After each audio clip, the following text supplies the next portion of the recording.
Here in the state of Michigan, this is what an empty gym sounds like. But in the state of Wisconsin, there's some new rules in place that limits what fans can chant during games. This has some people thinking that eventually, this is what a crowded gym will sound like. It was a happy homecoming for Jim Caldwell here at Lucas Oil Stadium as the Detroit Lions defeat the Indianapolis Colts in the season opener 39-35. Gordie Howe didn't arrive in Detroit until the mid-1940s, and it didn't take long for Motor City to embrace him. Now, Jim Caldwell said he doesn't like it when people say that the Lions backed into their playoff spot. But consider this, a month ago, this team was in the driver's seat for a division title. There's really no other way to describe it. Steve Gale has made the drive to Freeland High School for the last 44 years. As a math teacher, he's crunched a lot of numbers. For the last 25 years, the gym and the football field have been his other classroom. My daughters graduated from Freeland, and they always said, well, Dad, you were there when I was there.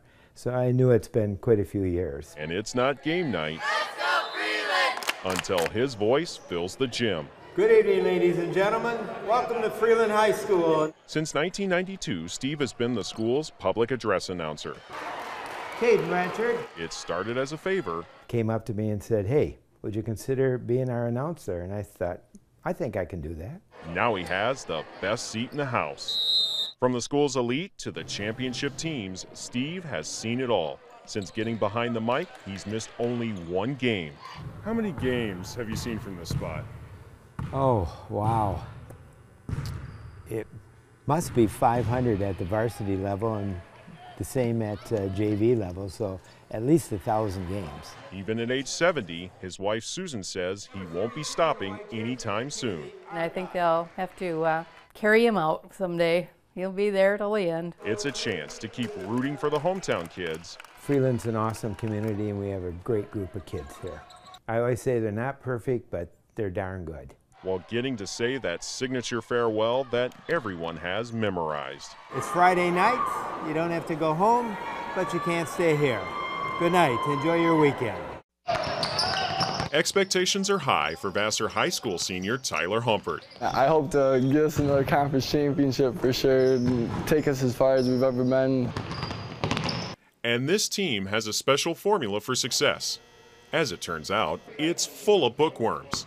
With our team, we read a book every year and kind of try to have the students, take each one of them, take a chapter, present that chapter to the team, and we follow it along kind of in a book club format. And this year's choice, well, it was an easy one. The Vulcans are reading about one of their own, an American hero whose journey started right here in Vassar. I know my story, and I know people get a lot out of it. I just hope that it's beneficial to the students. Travis Mills was a standout athlete at Vassar High School who traded in his high tops for Army boots. While serving in his third tour in Afghanistan, an explosion from an IED took away all 4 of his limbs. But Mills' never give up attitude proves that he really is as tough as they come, and that makes him the perfect role model for the Vulcans.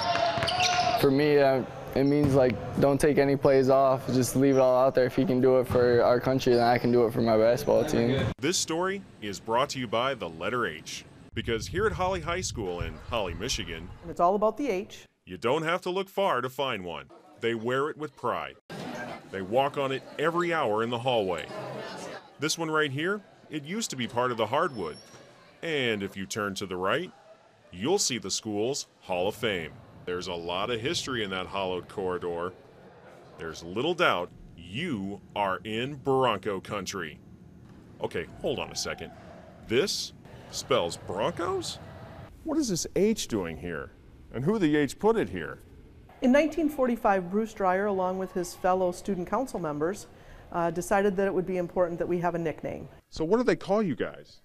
Broncos. Broncos, but it's spelled Bronchos. So? And there actually is Broncos spelling in the dictionary with an H. Now my phone here, it thinks we're in Denver because it keeps wanting to spell Broncos the same way the defending Super Bowl champs do. But there is a perfectly good explanation as to why there's an H in the name. I'll let these guys spell it out for you. B-R-O-N-C-H-O-S,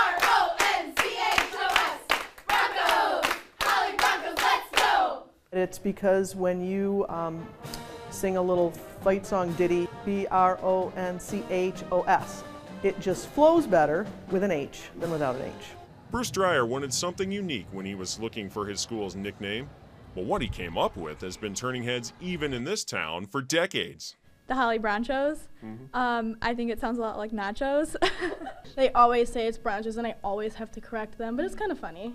The H may be silent, H stands for Holly. but their fans are not. I love Holly! Holly is where the heart is.